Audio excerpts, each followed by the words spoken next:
exercise of internal self-determination. Seeing that the proclamation was not followed up by force or coercion, and noting that it was released after the initial FEM attacks, the Council would like to conclude that the proclamation itself did not violate or encourage violence against Russia as a state. So perhaps I think we shouldn't take the proclamation as a whole. So for example, Para 4 says safeguard the Orana people's cultural rights and traditions. So there seems to be a sort of, as you said, non-coercive measure and so on and so forth, right? To me, the problem is Para 3, or number 3, extend diplomatic recognition to an independent Orana state. So if we take that bit alone, do you still say that this is non-intervention? The proclamation itself is non-binding, meaning that even if Amaranth had exercised their rights of making a political statement regarding the Orana or the Blue people, it would not directly interfere with Russia's domestic or internal affairs, considering that the Blue people are within Russia's jurisdiction. The Council would like to begin with Submission 3, claiming that which concerns the nature of the support provided by Amaranth to the local people that allegedly violated the principle of non-intervention. First, the RSP program was humanitarian in nature, and by referring to the facts of the case in paragraph 13, Amaranth had provided healthcare, education, cultural assistance to the local people, which is consistent with Article 2, paragraph 3 of the Treaty of Glasgow, but also gained recognition and sponsorship from the International Red Cross, the IRC, and the Red Crescent movement. Second, the defense training was strictly defensive and was conducted at the request of the Blue Council. It aimed at protecting the civilians and did not include offensive or operational military instruction. Under the interpretations of the IRC, defense training can also be accounted under civil defense as a part of humanitarian aid, which is for capacity building and self-protection, which is Sorry, Pastor. By whose interpretation again? by the International Red Cross. In which application of them? The Council cannot provide Your Excellencies directly with the specific provisions. Because even as you see what the comment on it, and it was about civil defense, that's going to mean basically civilian movement to mitigate the effects of a armed conflict. Civil defense does not train the use of weapons. That's an issue that into international humanitarian law. So your arguments still remain. The Council apologizes for the mistake. However, the Council would like to still re-establish that the nature of this military training was purely defensive and cannot have trained the Labu people to any offensive attacks against Russia. And third, the technological resources were supplied only after Operation Dinosaur for safeguarding purposes.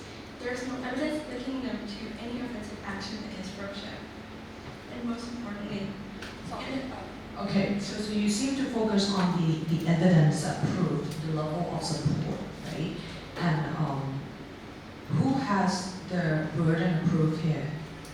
Russia, because there is no specific evidence leading to the fact that Amaranth had provided any weaponry or any direct military support to the Labu, or rather specifically the FEM. Therefore, under the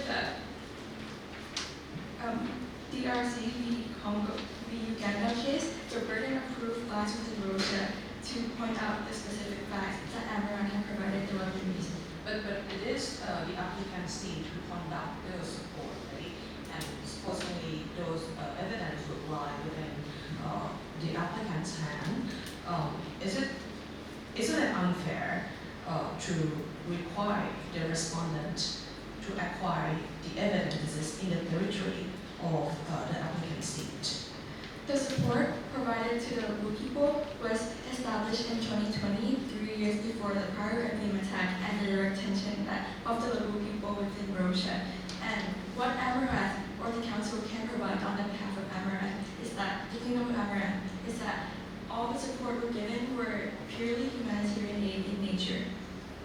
council requests for 1 minute to conclude their submission, please.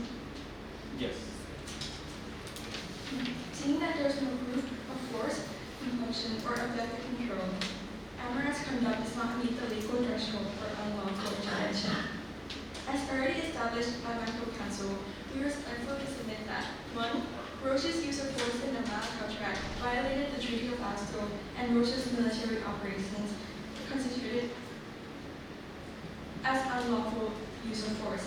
And 2nd, its support for the proclamation for the local people did not violate international law, as such measures were consistent with human rights and obligations and did not amount to unlawful intervention. If I cannot assist Your Excellencies any further. So perhaps just one question, bringing the two council together. So your colleague, the co-counsel, seems to emphasize this purpose of the Ulster Treaty as expressed in the preamble, and perhaps Article 2, Para 1, this commitment to pacifism, right? But here you are saying that providing military support, which is limited according to you to defense, but according to the fact that it's military training as well, doesn't that sort of go against the spirit of this pacifism as expressed in the Treaty of Oslo Treaty? The council cannot assist Your Excellencies with this question, and the council will rest upon these points. Thank you, Mr. Court.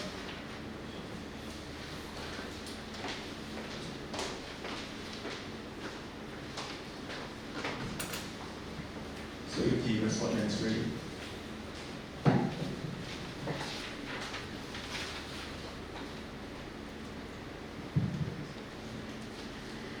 Good afternoon, Mr. President, Your Excellency. My name is Patamun Taisman, appearing on behalf of the respondent.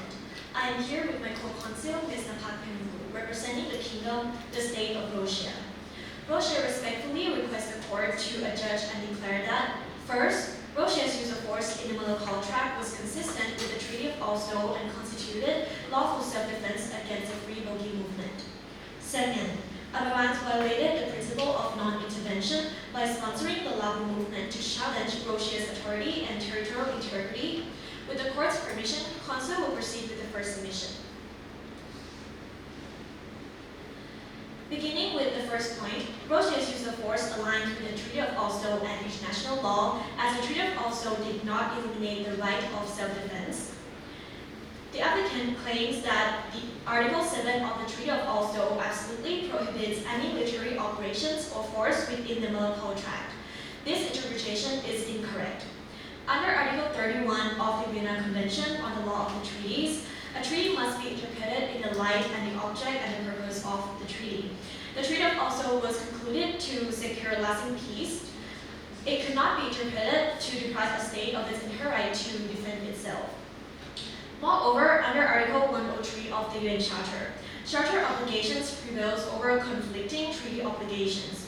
Accordingly, the Treaty of Oslo cannot extinguish Russia's inherent right to defend itself under Article 51. Two questions. Does it bother you that the text of the treaty itself doesn't refer to the right to self-defense? There's no right to self-defense as enunciated, as enshrined in this treaty. Number two, does the fact that the exception in Article 1, Para 1, says the only permitted exceptions shall be misconduct to maintain administration order, frustrate your argument? Russia's conduct was to maintain public order. However, if the side of Amaranth claimed that the force was unlawful as it was in their claim, although in the treaty doesn't give the right to self-defense, Article 103 says the Article 51 of the UN Charter do provide broader standard or broader exception to it. So right here, again, the same questions to the applicant. Do you agree with the applicant that UN Charter, that the court here has the power to adjudicate on the matters within the UN Charter interpretation? Yes. Outside of this Oslo Treaty. Treaty of Oslo is the main one which Council is trying to prove. However, the UN Charter is also involved, as is How it is involved? the state of Russia and the Kingdom of Amaran are member of the United Nations. Sorry, it's not the main one. It's the only one that we have and we use. So whatever that you have installed, it has to rely on the Treaty of Oslo. Yes, however, it's also in paragraph 31 that Amaran and Russia are parties to the UN, and then Article 2, paragraph 2 of the Treaty of Oslo that they have to undertake the dictates of the UN Charter. So the interpretation of UN Charter from now on will be interpreted within the scope of Article 2, paragraph 2. Yes, Your Excellency. Okay. The second point is advanced attack constituted an armed attack triggering self-defense. On 7th May 2023, during the Operation Serena, the Free Walking Movement conducted an air attack on the port of Pandora, leading to the deaths of the civilians and the injuries of others. This clearly meets the threshold of an armed attack under Article 51. Whether an act qualifies as an armed attack depends on the scales and the effects of the act. And whether Sorry, I think the applicant offers some interpretation on the scope of armed attack here under UN Charter. Okay, now you agree with them that UN Charter can be applied through Article 2, paragraph 2. Can you go straight to the point that whether or not you agree with the